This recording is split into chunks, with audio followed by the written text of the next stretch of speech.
महिला को सुरक्षा देबारे बीजेपी सरकार विफल होईछि। देश में पंचायतीराज व्यवस्था रे महिला को 33% संरक्षण देबारे बीजेपी सरकार विफल होईछि। 2023 मसीह महिला संरक्षण पई बिल पास होइतिले हैं ताकू कार्यकारी करबा पई केंद्र सरकार विफल होइछंती। या कहिसंती प्रदेश महिला कांग्रेस सभानेत्री मीनाक्षी बाहिनीपति। रायगड़ा ठारे आयोजित एक सांबादिक सम्मेलन में उभय केंद्र और राज्य सरकार विरोध में अभियोग करिसंती मीनाक्षी बाहिनीपति।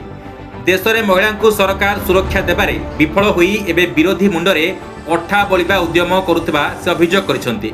प्रत्येक जिले रे आज रायगड़ा जिले रे भी ये कार्यक्रम होउचे।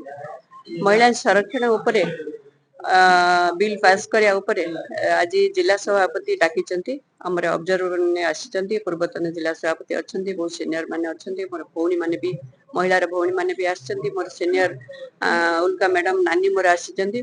समस्त एठी अछंती। जो महिला संरक्षण कथा कुहा गला एटा ए जो सरकार कुंभीर कांदना कांदुचंती। एटा होची प्रकृत रे 33% रे जो संरक्षण बिल नुह एटा लोकों को भा बुलेबा पई एटा ये कार्यक्रम करिचन से संसद रे जोटा उठितिला एटा केते दूर सत केते दूर मिछ आपण माने भल भाबरे जानिछन। कहना ये महिला मानन को मिछ प्रलोभन देखैचंदी।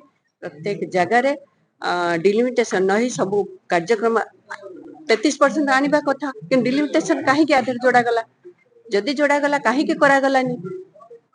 2023 रे जोड़ा आरंभ हेतिला शेष होबा कथा 2024 रे अप्रूवल होबा कथा किंतु 2024 रे हेलानी।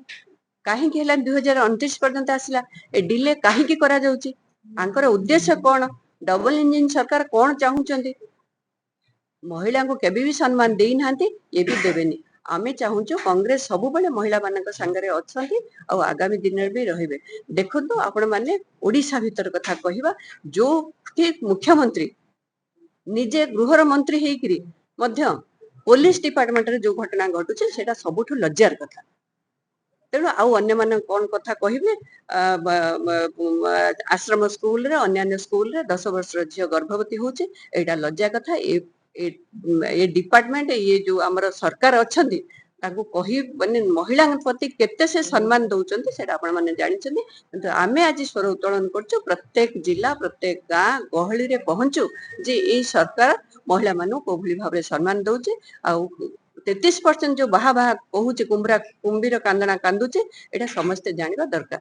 किंतु महिला पई कांग्रेस अछि आगामी दिन मध्ये रहिबो। प्रथमे सीमा निर्धारण और पोरे जनगणना हेबा कथा किंतु सरकार निज स्वार्थ को सब बेले गुरुत्व देउछंती बोली से कहिसंती।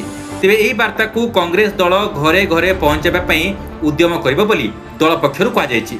ए सांबादिक सम्मेलन में अन्य मानक मध्यरे रायगड़ा विधायक आपाला स्वामी काट्राका, प्रदेश महिला कांग्रेस उपसभानेत्री रत्नमणि उल्लाका, पीसीसी संपादक दुर्गा प्रसाद पंडा और भोकाली सेट्टी समत अन्य वरिष्ठ नेता माने उपस्थित थिले। रायगड़ारू Santosh Sahu report, news alert 24x7।